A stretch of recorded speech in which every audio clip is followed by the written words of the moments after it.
7-year-old today has received as much information as a 40-year-old in the 90s. That's insane. Yeah, And I so also think there's like a level of skepticism we have with like, we're more aware that people can scam you online. We're more aware that there's fake news. Teens are actually taking less risks than they ever have. Like, there's less drinking. All the data is showing that we're hardwired to look for and focus on the negative because, like, in caveman days, the negative that we notice could be that thing that kills us. Literally, this is the reality of what people are facing. They're facing immediate gratification all of the time, constantly seeking that dopamine hit, being flooded with the negativity factors from advertising, from marketing, from news, from social media. Podclass acknowledges the true and traditional custodians of the land we meet on here today. We are meeting in Naarm and pay our respect to the Wurundjeri people of the Kulin Nation and all Aboriginal and Torres Strait Islander people listening today. So no one told you teaching was gonna be this way. Your lesson plans are jokes, your patience broke, you're feeling in disarray.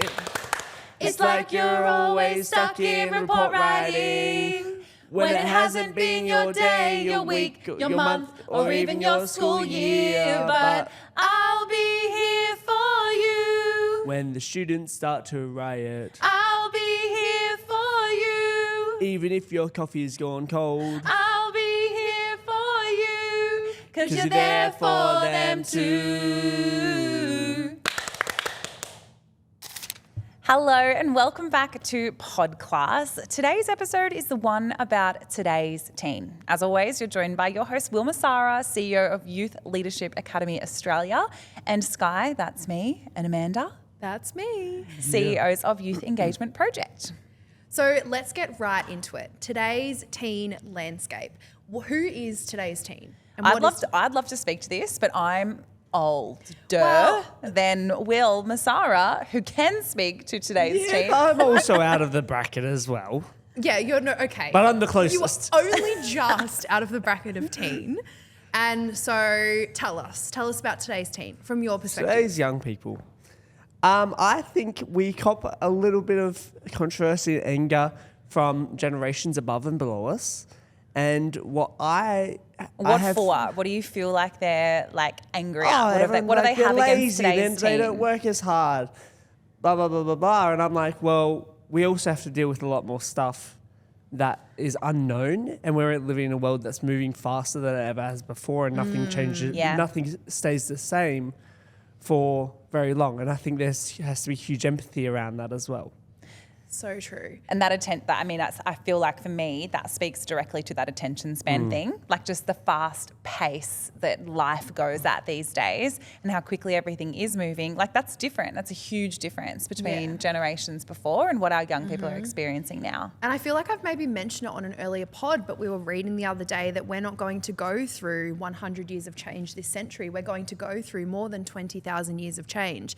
So I think, older generations, maybe our generation and older, this perspective of what working hard, what consistency looks like. Well, I feel like to take the same kind of metrics and place them against the younger generation in this day and age is just unfair because... 100%. Yeah. And in no way do I want to be like the problems or the struggles that other generations had weren't worthy. They are. They're just different to what they are now. Yeah. And I also feel like older generations are probably feeling that because they are experiencing the rate of change. And even if you just look at one simple thing like technology, for example, and the rate that technology has evolved, in a millennial's life or like we were in our primary school. Oh, like I grew up competing in my household. Like if we wanted to use the internet, we would hear that dial-up connection tone, like, look that doodle-doot-doot-doot. I do not know. Yeah. Will's like, I have no idea. I've never heard this before in my life. I did see one of them blue cords for probably about 2 years. Oh my gosh. And this is the difference, right? Like our young people now are growing up as digital natives. Like they're born with an iPad in their hands. Like they know how to do this stuff. I was at dinner the other night and my nephew, he's only just turned 2, he's lying on the table and grabs someone's phone and knows automatically how to orientate it so it's like the correct way. Like, that action of like pressing buttons. And I'm just like, how? And that's all through observation, not because he's actually had those things being given to him. Yep. And then the flip side of that is you'll see some some toddlers pick up like a magazine, for example, and be like trying to swipe the magazine and like they're pressing the pictures, trying to move the pictures. And it's like, well, not everything moves, you know? It's so true. So I guess, you know, with this, you know, digital natives and with all of this change, there's some really incredible things there, and there's also some real challenges there. Absolutely. So why don't we just start by looking at what are some of the statistics of our teenagers today? I think attention span. We brought it's a massive one. We brought it up before. I think it was in 2000. The study was like our attention span was 12 seconds, and now it's 8 seconds in 2020. Which doesn't seem, I mean, 12 seconds to 8 seconds, you're like, well, they're both a short time, but also that's a third. Like it's reduced by a third, right? A goldfish is only 9 seconds. Wow. So, I really don't want to be compared to a goldfish, but it's also relevant. so hang on. The average attention span of a goldfish is 9 seconds, and a human, well, a teenager, is 8 seconds. Oh, Genuinely crazy. oh. It is. But it also makes sense, right? And then we think about it from a classroom perspective and teachers 100%. who are engaging with these young people, with these teenagers every day, and they're competing with this technology world that's going on around them. And we know that the research is telling us that it's addictive, like being on technology and having those notifications, and the way that tech companies are building in that reward and that dopamine system into the tech. Like it's pretty unfair to then put one human being in front of a classroom of, 25 to 30 teenagers and go, be more engaging than someone's TikTok algorithm. Yeah. Like we can't compete with that. No, like Yes, literally. literally. It cannot be competed with. So I guess the question becomes, well, what can we do? When we know the brain is seeking that dopamine or seeking that change or seeking those hooks quite regularly, quite frequently, what can we do in the classroom? What can we do that meets our current teenagers where they're at, that meets their brain with what their brain's looking for? And I think like a good point to start is like, why do they have their attention? It's because you can get everything like that now. Like if you look 50 years ago, when did you receive news? Once a day when the newspaper got thrown in the door? Probably not even once a day, I Will. remember like the hard copies of Encyclopedia Yes. Britannicas and having to, be doing a research That was your project research task. of homework, and it was like, well, we better get the D book off the shelf, and and we were so blessed as well and God. fortunate to Will's even face right now is so confused. It's so confused. actually, and that's Whereas now if we get something, we can get it like that. yeah. And I think that the best way to keep someone or a young person engaged now is to keep them wanting more, or keep them curious on what's going to happen next. Yeah, absolutely. And that's definitely one way to do it. The other thing too, and I guess my fear is around technology and today's teen, is like that hunger for information. Where do we get that motivation, or how do we tap into that intrinsic motivation so that they're motivated to learn beyond a Google search? Because if we're like, when we used to sit around as teenagers and we would be like, oh, I wonder about this thing. Yeah. We couldn't just open our phones, jump on Google and check that answer. We'd have to go and like talk to our parents or ask a neighbor and kind of seek that information. Sit in that curiosity, sit in that wonder, sit in that awe, and also like brainstorm and problem solve and throw ideas around and really listen and respond to each other as well. So how do we motivate our young people, which is tapping into their intrinsic motivation and ignite that want to explore more than just getting an answer like that? And I think probably part of it, and where we can start in the classroom, is that finding that common ground, and we're acknowledging that they are experiencing a very different upbringing and existence to what we had when we were their age. And it's not wrong, it's just different. Yeah. And I think we need to be able to approach that with a lens of curiosity, a lens of compassion when we're speaking to them, and coming from a place of, I want to learn what it's like to be you. Because we're never going to have that understanding, because we're never going to live that in the same way that they are. And so I think acknowledging that and then going, well, so what is the recipe for finding common ground? Because Maybe there's we like can the unpack that a flip bit. side of people not playing in the playground to find solutions now is they're finding solutions to tech problems, or they're finding another way. Because I used to get so frustrated when my mum would ask me how to do something when she hasn't tried how to do it yet. And it's like, for what I think, I don't know if this is just my perspective, but like the trial and error that you do in the playground, or you do in that, you get a similar experience from that of technology as well. And we can't dismiss that, right? Because that's still critical thinking. It's still problem solving. It's still all of these things. And we know because, I mean, you can focus on the negative and this could be 100% a downward spiral and today's teen and doom and gloom. And we can look at all the mental health statistics and all those things which are shocking and 100% need to be addressed.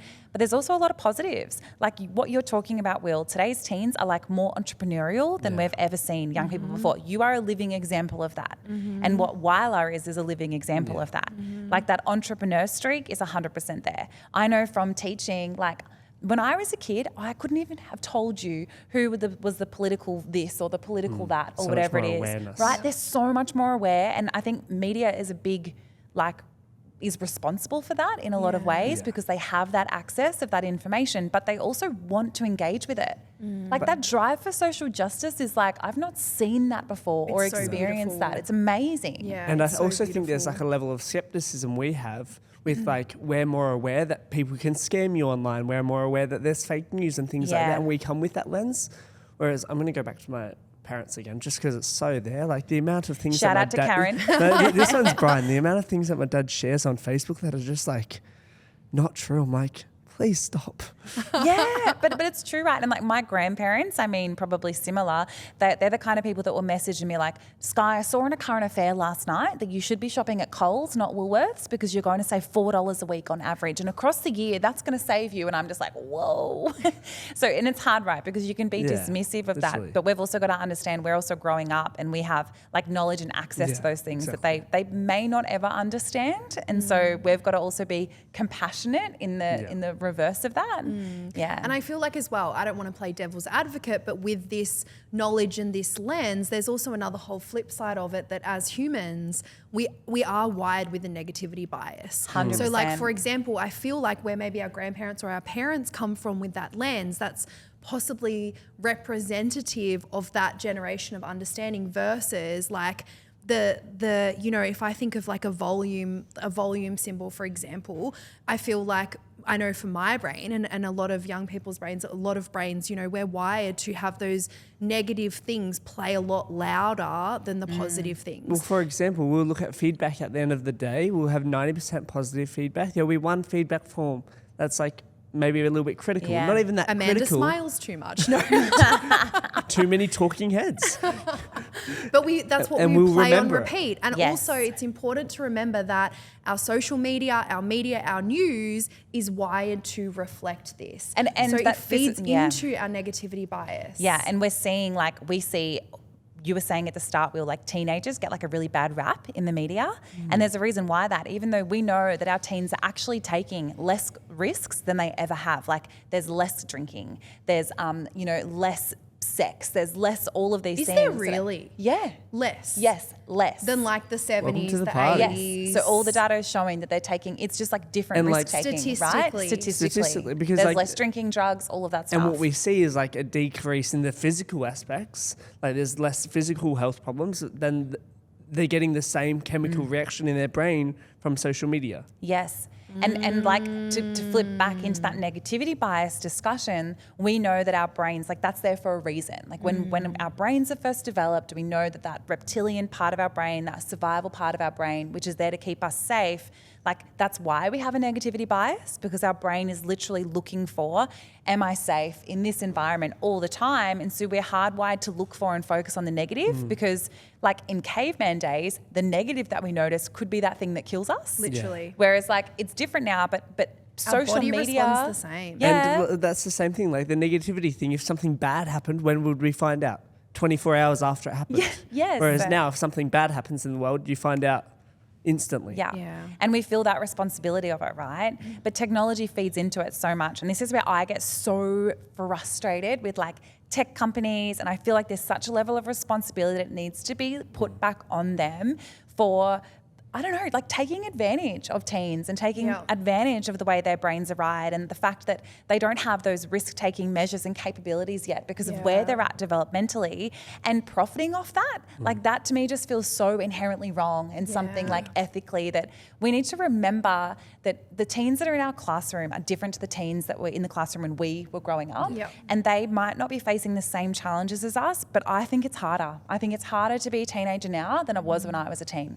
I'm just going to put that out there. And so, And like, well, as a young person, like I feel so grateful that you have that perspective as well. And I'm like, if every single person went in their classroom and said that, imagine the walls that would come down. And it's really just taking a stance in empathy. So I guess the big question comes to, well, what can we do in our schools, in our classrooms, in our communities and environments?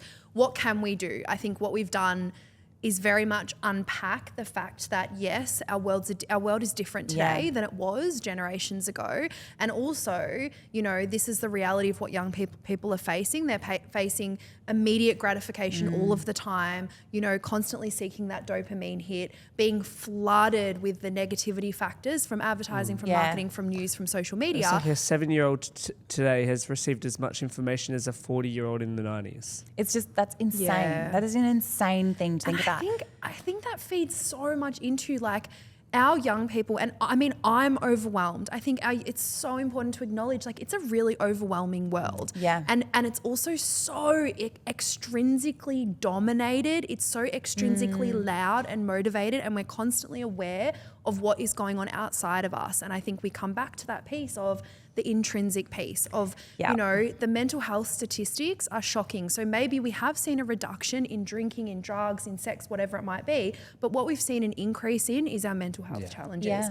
And maybe a huge part of that, and what we're seeing in research, what we're hearing in our conversations is maybe a huge part of that is we're so focused extrinsically and we need to look inside. We need to connect into ourselves. And on top of all of that, and I think, Wil, you would agree with this, actually invite our young people to be a part of these conversations. Like, it is, we can like, what's the word I'm looking for? Vision, like whatever we want, like we can put all of that on them whenever we want. Hypothesize, that's the word. Yeah. But we can hypothesize all we want about what teens want and the best way to connect with them and all those kind of things. And some things we know, but it's all theory. Yeah. But we need to bring them in. And I know Mission Australia every year does like a big youth survey. Yeah. And in their most recent one, like, they asked young people, what are their biggest challenges? What are the things that they are struggling with? And today's teen, they identified school challenges, mental health challenges, and relationship challenges. And that's like with friendship and family. Piece. So it's connection, right? And we think about that off the back of COVID-19 and all of those kind of things. Like,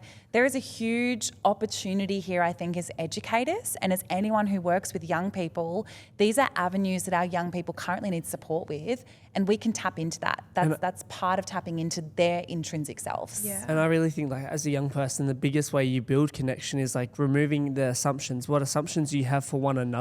And the way you do that is through having conversations like this. Yeah. Yeah. So can I throw a question to you, Wil? So you're a teenager, you're in a modern classroom, you're maybe doing your year 11 and 12. What would have been the dream in terms of like a teacher coming in to connect with you, thinking about the current teen landscape? What approach would you recommend to teachers? I think it's really a two-way lane of understanding. One, then being vulnerable and sharing, like, if they can't mark something in time, it's like, I have a lot going on. That authenticity and that trust goes so far. And then on the other hand, being like, I understand that there's more that happens outside of these four walls of this classroom. Yes. And that there's things going on at home, there's things going on online. It's human. And I think that's human, like right? that element that didn't really, maybe it's changed from like outside of school to now it's online instead of outside of school. And I'm so curious, and I don't know if this is something that can be proven or if it will be or if there's current studies on it, but I'm so curious about what happens if we can increase the level of connection the young people have with their communities, with their teachers, with each other. What happens to their social media usage? Does it drop? Do they feel less desire to have to connect digitally and through that because they're getting those kind of the needs dopamine met? and the serotonin from somewhere else, right? Yeah. Like, I'm just curious, like, what would a world look like? And I would love to see that. And what we know is that a key building block to connection is empathy. Yeah. And empathy includes asking questions. It includes making time for listening. It includes making time for sharing, for being authentic. And I think a big piece of that empathy piece in the classroom is that common ground piece. Yeah.